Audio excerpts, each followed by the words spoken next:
The school hallway buzzed with chatter as students milled around, shoving books into lockers and hurrying off to class.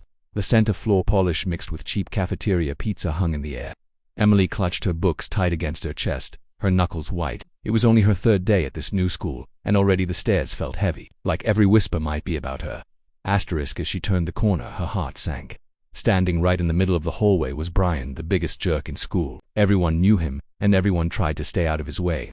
He leaned against a locker with an arrogant smirk, surrounded by his crew. His eyes lit up when they landed on Emily, like a wolf spotting an injured rabbit. Well, if it isn't the new girl, Brian drawled, pushing off the locker and striding toward her.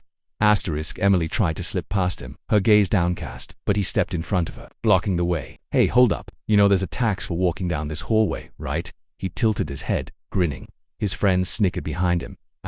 Emily swallowed hard, hugging her books tighter. I don't want any trouble. Brian's grin widened. Oh, you won't have any. As long as you pay up.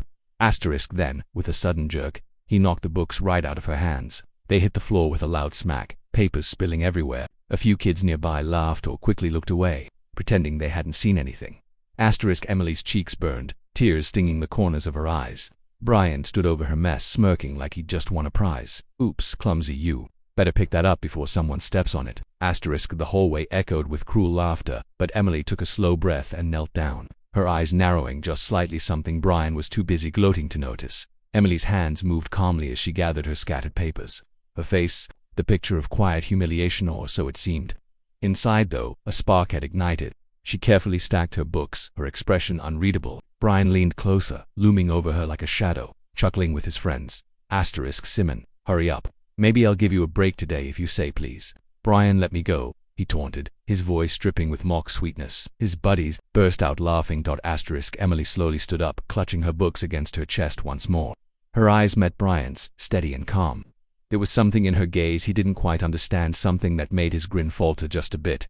Then, faster than anyone could register, Emily dropped her books again on purpose, this time freeing her hands. In a single fluid motion, she grabbed Brian's wrist, twisted it behind his back, and stepped in close, locking his arms so tightly that his knees buckled. What the stop, Brian screeched, his voice shrill with panic. His friends froze, eyes wide, mouths hanging open. Emily leaned in, her lips inches from Brian's ear. Her voice was low and even, each word slicing through the stunned silence of the hallway. I spent 5 years training in Krav Maga. You picked the wrong girl to mess with. Brian let out a whimper as Emily tightened her hold just slightly, making him gasp. His legs wobbled under the pain and shock, his tough guy image crumbling, right there in front of everyone. Students up and down the hallway were now staring, some with phones half raised recording the scene. The laughter was gone, replaced by stunned silence and a few muffled gasps. Emily didn't look around. Her focus stayed on Brian, whose face had turned red and sweaty. Slowly, she eased the pressure on his arm but kept her grip firm enough to let him know she was still in complete control. Emily finally loosened her grip and shoved Brian forward. He stumbled awkwardly, crashing shoulder first into a row of lockers with a loud metallic bang.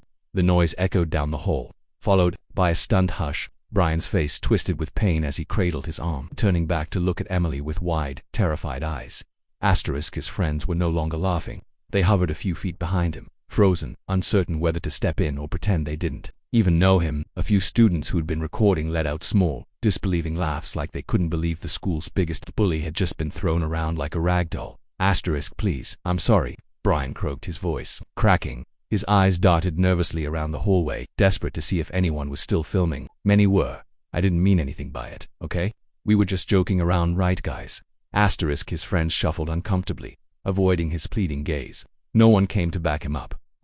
Emily calmly bent down and picked up her books again, dusting them off as if nothing unusual had happened. She looked up at Brian, her expression composed, almost kind, but her eyes were sharp, unblinking.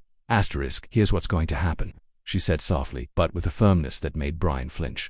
You're going to leave me and anyone else you think is an easy target alone, because next time she stepped just close enough for him to smell the faint vanilla of her shampoo, I won't be so gentle. Brian swallowed hard, his Adam's apple bobbing. Why yeah, okay, I promise. Emily gave him a small nod and turned away. As she walked down the hall, heads turned to follow her, whispers rushing through the crowd like wind through leaves. Brian stayed rooted to the spot, shoulders slumped, still holding his arm and staring after her, the humiliation written all over his red face. His reign as the school's untouchable bully was over, and everyone, Especially Brian knew it by lunchtime. The entire school was buzzing with what had happened. Videos were already circulating, each replaying the moment Brian's arm was twisted behind his back and the terrified squeal that escaped his mouth. It was all anyone could talk about. Brian sat alone at the far corner of the cafeteria, hunched over his tray of untouched food. He picked at it half-heartedly, eyes darting nervously from table to table. Every time someone laughed, he flinched, terrified it was about him. His once loyal crew had abandoned him. Choosing different tables, no one wanted to sit with the bully who got taken down by the new girl in front of half the school. Meanwhile, Emily stood in line, her tray balanced on her hip. She could feel eyes on her only now. They weren't mocking or suspicious. They were wide with a mix of respect and curiosity. When she turned to look, a few students quickly smiled or nodded at her. A girl with pink streaks in her hair even waved her over. Emily hesitated for just a moment, then walked over to the table where the girl was sitting. It was already full of friendly faces, some of whom scooted over eagerly to make room. Hey, you're Emily, right? That was seriously the coolest thing I've ever seen, the pink-haired girl gushed, grinning. I'm Zoe. This is Mia. That's Jake. And Emily couldn't help but smile back, feeling a warmth bloom in her chest. For the first time since she arrived at this school, she wasn't invisible. She wasn't just the awkward new girl, she was the girl who'd stood up for herself, who'd flipped the entire social order on its head. Across the cafeteria, Brian kept his head low, stabbing at a cold pile of mashed potatoes, cheeks burning whenever laughter rose above the usual lunchtime din. Emily caught his eye once. He quickly dropped his gaze, shoulders shrinking.